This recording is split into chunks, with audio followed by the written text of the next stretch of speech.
That means only 9% do. In the United States, 74% of Catholics do not attend Mass. That means 26% do. Just one second. I think my battery's low. I'm going to go change my battery. Don't go anywhere.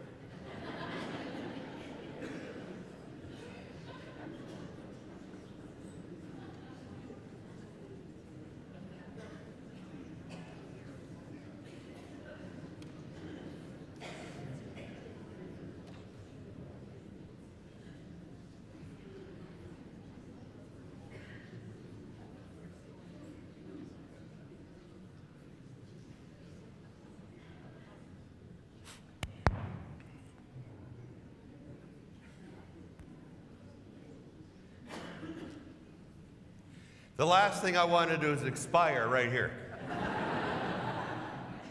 Now, surprisingly enough, just as a little side note, we have people from Parish St. John's in Scottdale that are here, about 5 of them, to watch our technology and see how it works.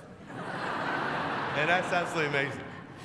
So on Monday and Tuesday this week, Bishop Brent had myself and the other deans of the diocese attend this workshop on evangelization. And while I was there, the man that presented it offered some very interesting statistics. He said that 91% of registered Catholics in Europe do not attend Mass. That means that only 9% of Catholics in Europe go to church. In the United States, 74% of Catholics do not attend Mass. That means 26% of Catholics, in fact, go to church. In the Diocese of Greensburg, and this statistic is true of nearly every parish in the Diocese of Greensburg, 71% of registered Catholics do not go to Mass. That means that 29% do. Clearly, what we know is this. There are more Catholics who don't go to church than are Catholics who do go to church. And you need to ask yourself the question, how do we get these Catholics who are Catholic, registered in this parish, registered in a parish they are registered in, to come back and go to church? Well, it turns out to be that's the essence of today's gospel reading. Now, the gospel this evening comes out of the first chapter of Mark, verses 14 to 20 inclusive. And in this gospel reading, Jesus has one idea. Jesus is starting his public ministry. Jesus wants to grow his church. He's just getting started. He wants to gather 12 disciples, 12 apostles. So in this gospel reading, we're going to learn of the story how Jesus acquires 4 out of those 12. And Jesus uses a very simple little method. Jesus doesn't use any elaborate program for evangelization. No program that someone has to attend once a week for 8 or 9 months to try to figure out how to get people to go to church. Jesus grows his church using this method right here.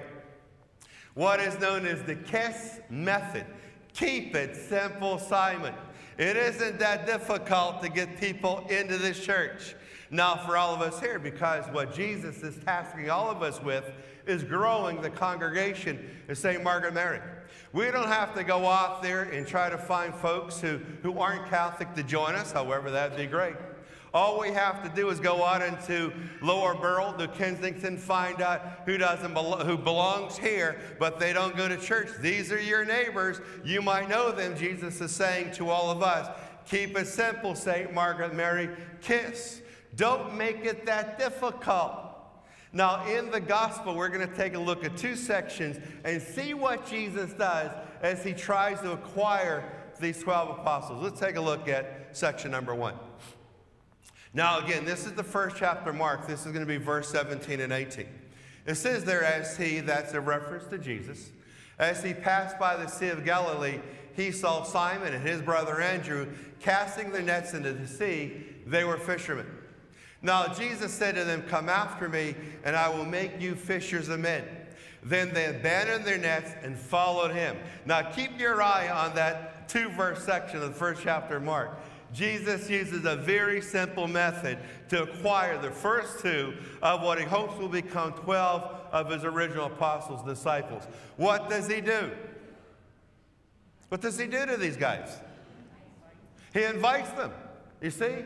He says to Simon, his brother Andrew, come after me, and I'll make you fishers of men. There's the invitation. And then they abandoned the nets and followed him. Now, Jesus is clearly a pretty smart fellow, right?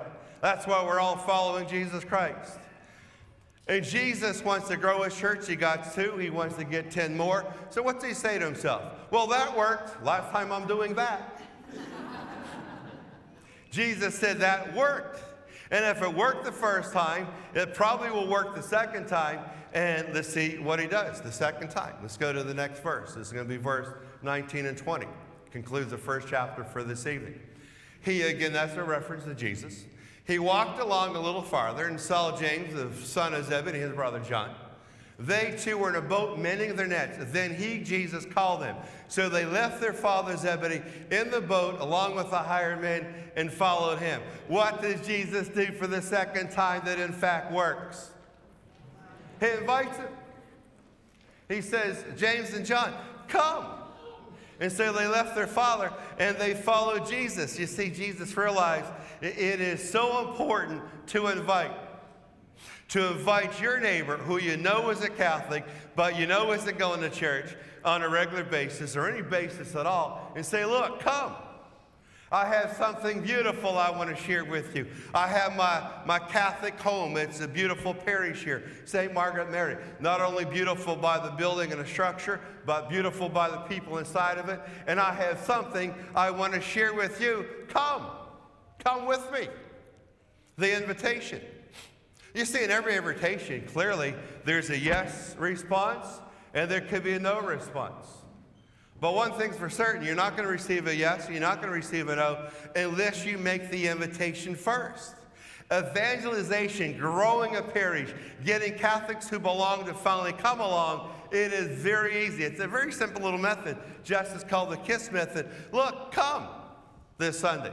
Come and join us. It's like this little video. We're going to watch this video, and what happens is so many people are so close to coming to church. All they need is a little nudge, a little invitation. Let's take a look at this video.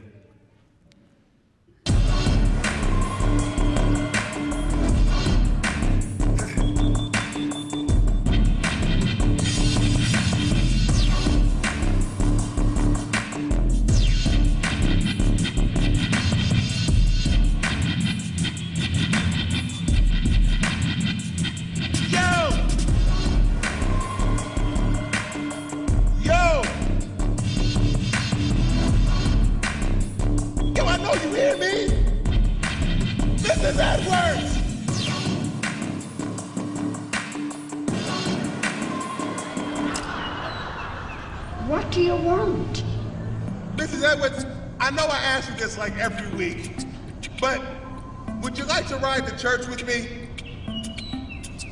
Oh, come on, Mrs. Edwards, you'll like my church. We have some hot music. It may not be what you're bumping at all, but it's hot. We get down. What do you say, Mrs. Edwards? I suppose. I've heard it said that 80% of first-time church visitors come because someone personally invited them. All people need to feel loved and wanted, and for some people, it just takes having someone offer to give them a ride to church. We have something great going on at this church. People's lives are being transformed by God's love. Your homework this week is to find at least one person who could use a little more of that love and invite them to come with you next week. Trust me, it's worth the extra effort. Mrs. Edwards, you want to listen to some music on the way? Go ahead, your choice.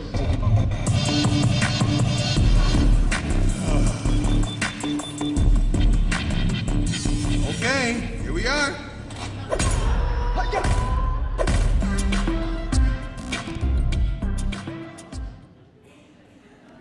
And Mrs. Edwards, she really loves her music. Whose job is it to get those folks who are Catholic, who don't go to church, to go to church? That's the job of all of us. Now, it is my job, so to speak, my ministry, my vocation, to once these people cross the threshold of these doors, is to try to keep them here. But you are the folks who are living in this community. You know who these people are. You know it's your neighbor, the guy down the street. And they might be close to getting to church, but they just need that little nudge like Mrs. Edwards did. And she lived right next to the church, but she wasn't going. So what Jesus Christ is saying to all of us this evening, he's entrusting us with a charge, with a task. There's a homework assignment tonight. The man said at the workshop Monday and Tuesday, the 71% of the registered Catholics in the Diocese of Greensburg, that includes this parish, every parish in the Diocese of Greensburg, they don't go to church. 29% do. And that's why I'm glad you're here tonight. But we got to work on getting the other 71% here. We have a beautiful product to show off and to give them. And the greatest product we have is obviously the Eucharist, the body and blood of Christ, to share Christ with them. So I'm asking you to do, not necessarily myself a favor tonight, but I'm asking you to do Jesus a favor tonight and tomorrow and next Sunday and the Sunday after that, and this year and the year after that, is to invite and to be persistent. To make sure you keep saying to that neighbor, come on, come on, come on. And sometimes you have to take them by the hand and put them in your car and drive them over here. Now, once you get them here, hopefully through the grace of the good Lord, we'll be able to keep them here. But getting them here, that is predicated upon you. It's a simple little method called the simple kiss method. Keep it simple, say Margaret Mary. How do we get those people here? Simply by inviting them.